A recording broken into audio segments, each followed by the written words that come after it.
Action.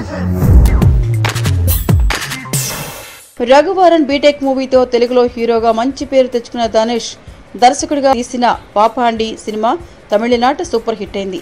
Raj Kiran lead role లో నటించిన పాపాండి సినిమాకి ఇప్పుడు సీక్వెల్ రాబోతోంది. అయితే ధనుష్ ఈ సీక్వెల్ ని తన మామతోనే చేస్తానంటున్నాడు. పాపాండి సినిమాలో వయసు మీద పడిన ఫైట్ మాస్టర్ గా రాజ్ కిరణ్ అద్భుతంగా నటించారు. అటు ధనుష్ దర్శకత్వ ప్రతిభకు కూడా మంచి మార్కులు పడ్డాయి. ఈ సినిమాతో రైటర్ గా కూడా తన టాలెంట్ చూపించాడు ధనుష్. ఇప్పుడు అదే ఉత్సాహంతో పాపాండి 2 తీస్తానంటున్నాడు. రజనీకాంత్ ఒప్పుకుంటే సీక్వెల్ లో అతన్ని డైరెక్ట్ చేస్తానంటున్నాడు.